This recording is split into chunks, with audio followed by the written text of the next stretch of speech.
Sakis Good News Broadcast, speaking to Anturo Perez-Reyes. Hi, Arturo, how are you? How are you doing, Paul? Good. Professor of E-commerce, University of California, Berkeley. Okay. We're going to when you say that there are ways shoppers and e-commerce community can make the experience easier. Okay, that's good news. We need to do this. I'm challenged by this. 10 years after I started this business, going on the 11, July 4th, and I still don't have a good e-commerce. So what the heck can I do? Well, Paul, one of the things that's important for merchants is that the U.S. economy is kind of slowing down right now. So one place that's been recession-proof has been e-commerce. We didn't see any downturn at all in the last recession. So it's a good place to look for money. The key problem is that almost two-thirds of shopping carts are getting abandoned.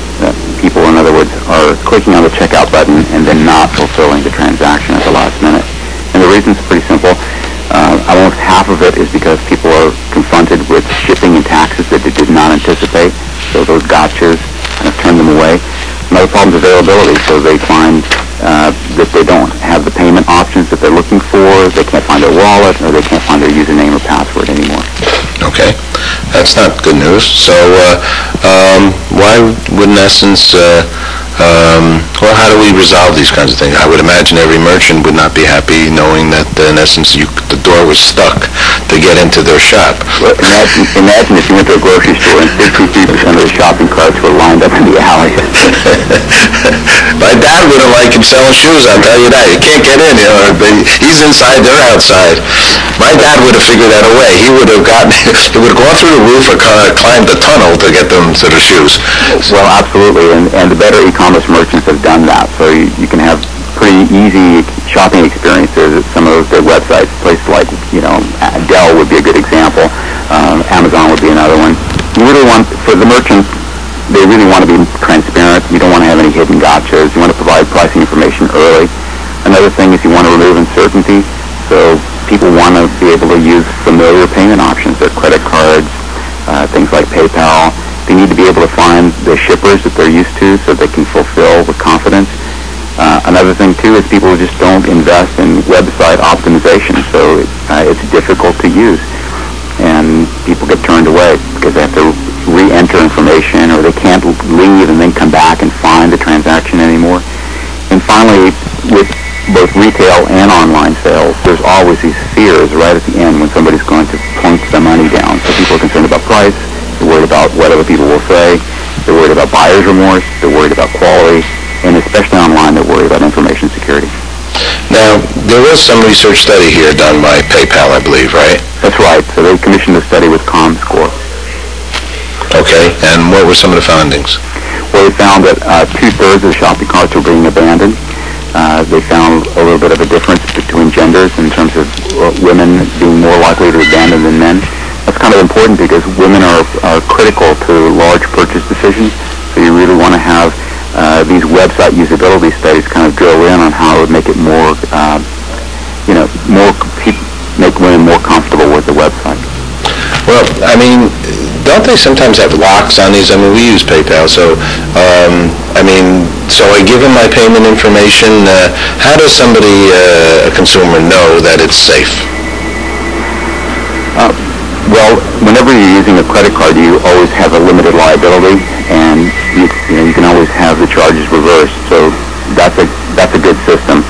You should always be looking at the URL to make sure that you're in an encrypted tunnel when you're doing the transaction. So it should say HTTPS at the top.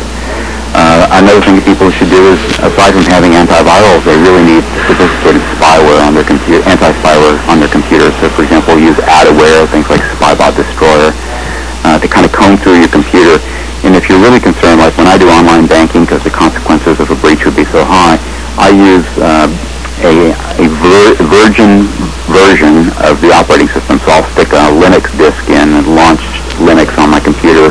That way I do the transaction in a clean operating system, and then it collapses when I turn the computer off. Oh, wow.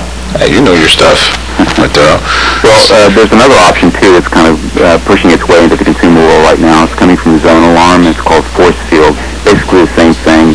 Push the button. It launches a virtual machine, has a pristine version of the operating system and a web browser in it, so you can do the transaction without somebody looking over your shoulder and seeing your keystrokes.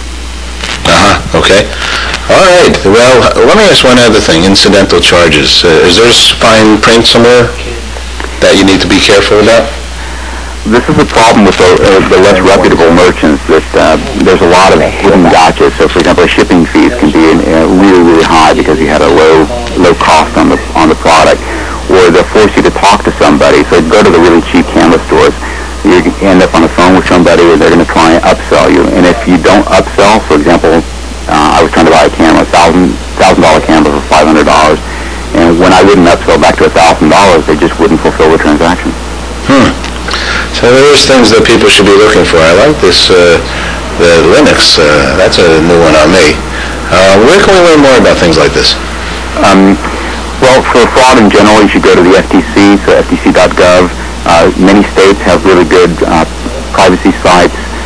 Privacy Clearinghouse would be a really good place to look. With regard to virtual machines, go to ubuntu.org, UBUNTU. You can just download a version of Linux, burn it to a CD, and that way you just stick it into a drive, computer boots off of it, and you're fine. Okay. Well, thank you very much. Obviously, University of California's got a good guy here. He knows his stuff. Thanks a lot, Arturo, for sharing a lot of good news with us. My pleasure. Bye-bye.